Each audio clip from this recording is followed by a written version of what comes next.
رسانه بیلبورد امشب اومده به کنسرت مجید رضوی، خواننده‌ای که صداش بیشتر از اینکه برای مردم بخونه خاطره سازی میکنه. حضور مخاطبان متنوع اهم از بچه‌ها، میانسالا و افراد مسن نشون میده که این خواننده برای همه نسل‌ها جذاب و دوست داشتنیه. امروز به همین بهانه میون مردم رفتیم و نظرشون رو راجع به اجراهای مجید رضوی جویا شدیم. با بیلبورد همراه باشید.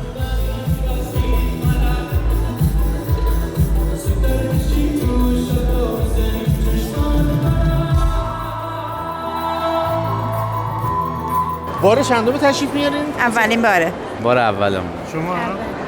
Second. دومین بار. چه اتفاقی میفته که تو برای بار دوم یا چندم دوست داری بازم بیای؟ The positive energy, انرژی مثبت and I love him. He's very nice. از کجا اومدی شما؟ Texas, Dallas. این همه رو به خاطر مجید اومدی؟ Yes. واقعا؟ Yes. میبینم که تصویر آقا مجیدم روی تیشرتته. بله، این کنسرت برای بار هفتم من دارم تشریف میارم و هر باری که میام بازم از اشتیاقم هیچ کم نمیشه. بار چندمه؟ برم دومه. شما؟ دوم. بار چندمه می کنسرت آقای رضوی؟ خیلی اصلا نمیتونم بشمارمش، انقدر دوستش دارم، قدرت صداشو دوست دارم، حتی خودش هم خوبه. یعنی تکراری نمیشه برات؟ نه، انقدر میام دوستش دارم دیگه، میام میبینمش. آره، اول از اهواز میایم به اصرار فاطمه خانم. از اهواز؟ بله. این همه خواننده چرا آقای رضوی؟ چون آهنگاشو دوست دارم.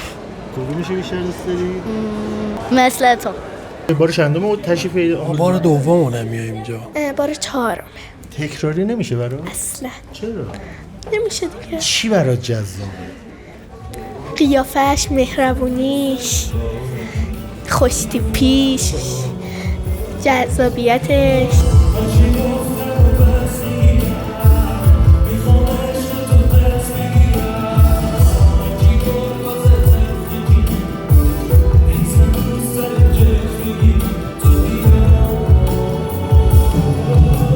چه دلیلی باعث شد که کنسرت آقای رضوی رو انتخاب کنی؟ خیلی دوستشون دارم. از صداشون سورپرایز همسرم. چون دوستشون داشتم آهنگاشونو سورپرایز کردم، بلیتشو برام گرفتم. همسرتون کجا؟ تو راهن دارن میاد. والا من بیشتر فکر میکنم ایشون جذابیت بصری داره. برای من مهارت داره توی خوندنش دیگه. چرا کنسرت آقای رضوی رو دوست دارم. چرا؟ خیلی. خب چرا؟ قشنگ. قشنگ میخونه؟ شما چرا؟ من دیگه طرفدارشم دیگه. طرفدار چیشی؟ صداش، شعرش، همه چی. آره. واسه همینه که همیشه بلیطای کنسرتش خیلی زود فروش میده. آره دیگه، خیلی صداش خوبه. تگزاس و آمریکا که خودش معدن خواننده‌های ایرانیه، ولی تو از اونجا این همه راه اومدی به خاطر آقای رضوی؟ Yes. بله. خب حالا شما که لاتین صحبت میکنی آهنگا رو راحت میتونی بخونی آقا؟ Yes. یکی برای ما زمزمه کن. یه چالشه. یه جاده صاف مثل دل تو الان نازم باشه بده پا. میتونی همین انگلیسی بخونی؟ A soft highway like your belly. I don't know the rest. I don't think I بگو can مجید say. اینجاست یه جمله بهش بگو یادگاری بمونه. Hi, I like your music. You're nice and thank you for your positive energy. خیلی شنیده بودیم که زنده خیلی خوب میخونن، کنسرت های لایف خیلی خوب برگزار میکنن. گفتیم بیایم ببینیم که واقعا میگن اینطوری درسته یا نه. دخترم علاقه شدیدی داره به آقای مجید رضوی. علاقه به کنسرت یا به مجید رضوی؟ خودشون. چرا خودش؟ صدای قشنگی داره، سبک آهنگاش هم دوست دارم. آهنگاش که حالا جذاب هستش، آهنگاشو دوست داریم جداگانه، اون یکی از اصلای مهمه. تبلیغات کنسرت هم که توی حالا فضای مجازی هم دیدیم، اونم ترغیبمون کرد که حالا بلیت کنسرت رو بگیریم بیایم. شما چطور؟ آهنگاشو گوش می‌کردم. واقعا گوش میدید همیشه؟ آهنگی که اسم ببرید که براتون خیلی خاص‌تره همیشه زمزمه میکنی؟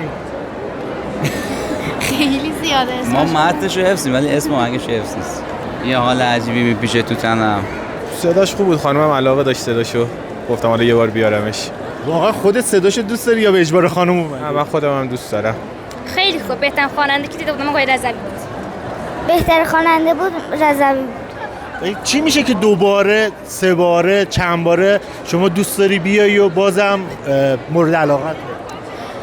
اول که از آهنگاشون، بعد خیلی انرژی که میذارن روی ست به آدم خیلی خوش میگذره. من خیلی دوست دارم اینو تکرار کنم دوباره بیام. کدوم آهنگش خیلی دوست داری؟ همه‌شو، ولی یه دونه آهنگ کی میدونن رو خیلی دوست دارم. شما میدونید چرا بلیت کنسرت آقای رضوی اینقدر زود فروش میره؟ چون مردم ما، من به نظر خودم، من چون خودم هم احساس میکنن ایشون میتونه مخاطب رو به سمت خودش جذب بکنه. کیفیت صدا فکر نمی‌کنم خیلی براشون ملاک باشه. اون جذب لحظه‌ای شو آف کردن، تئاتر بازی کردنشه. به نظر من میتونه رو صحنه تئاتر بازی کنه. خیلی هم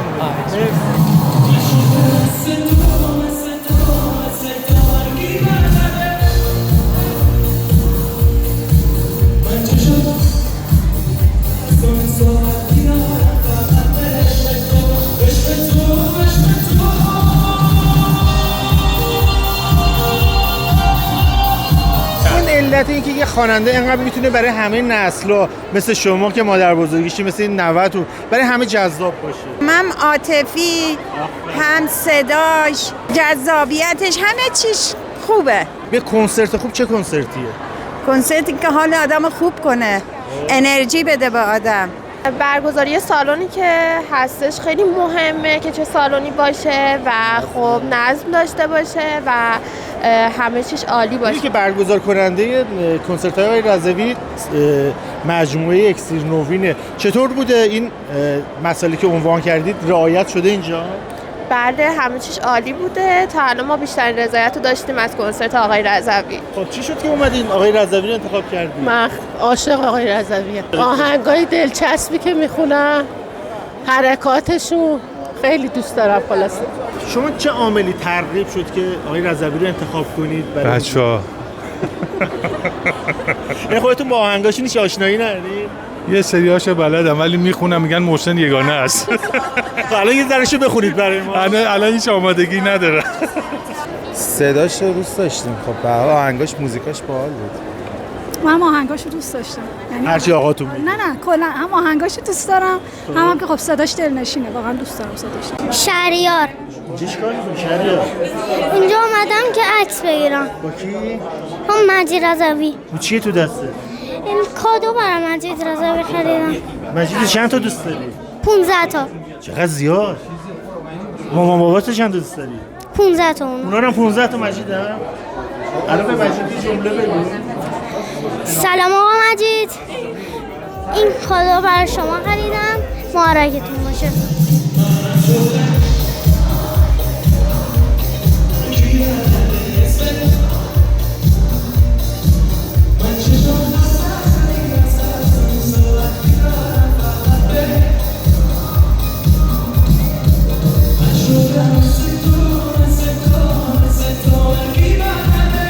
کنسرت شادی بود. بعد جای کنسرت برای ما خیلی مهمه، جای پارکینگاش.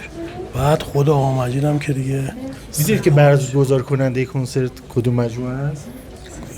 اکسیر نوین باید باشه اونجا. بله خیلی همه چی عالی. عالی بود، عالی. ممنون از اکسیر نوین، همه چی به نفع احسن انجام شد. کیفیت برگزاری برنامه رو چطور ارزیابی می‌کنید؟ واقعا عالی. مرسی از اکسیر نوین. کدوم آهنگشو دوست داری؟ آهنگ مثل توش. کدوم آهنگش برات خاطر انگیزه؟ فرشتش. الان دیدی آقا مجیدو؟ بله. چی گفتی بهش؟ باید سلام علیک کردم، حالشو پرسیدم و بهش نامه دادم و بهش گل دادم. ما یه سری کنسرتایی رو میریم خب خیلی دیر و بدون نظم واقعا شروع و شما میدونید این کارا رو امشب تو کنسرت آقای رضوی کی انجام داده؟ شرکت اکسیر نوین که اتفاقا خیلی میخوام ازش تشکر کنم به خاطر اینکه واقعا همه چی عالی بود. بسیار سپاسگزارم از شرکت اکسیر نوین و خواستم تشکر کنم از شرکت اکسیر، آقای محمد رضا خانزاده. بسیار عالی، بسیار همه چی سر برنامه و سر نظم برگزار شد. دم شما گرم. مرسی. از کجا؟ کرمانشاه. این همه رو از کرمانشاه اومدی واسه کنسرت؟ آره دیگه دوست داشتم دیگه، مجبورشون کردم بیان. ببینیم مثلا فاصله‌ای که میفته بین کنسرت‌ها، یکی همین که بلیتش خیلی مثلا خیلی سخت بلیتو میتونی رزرو کنی، این خیلی مهمه. مثلا اون یکی از سوالا همینه، چرا بلیت کنسرت‌های آقای رضوی اینقدر زود فروش میره؟ خب طرفدار زیاد داره. نه مثلا خب یکی هم می‌بینی تعداد ممکنه کم باشه، یا سالن‌های بزرگتری اگه بتونیم تو ایران داشته باشیم که بتونیم اون جوابگو باشه، سولدات نشه، خیلی خوبه. فکر کنم آقای رضوی توی این دوربین داره تو رو می‌بینه، یه جمله بهش بگو. مرسی. خلاصه و مفید. مرسی از آهنگایی که برای ما ساختیم.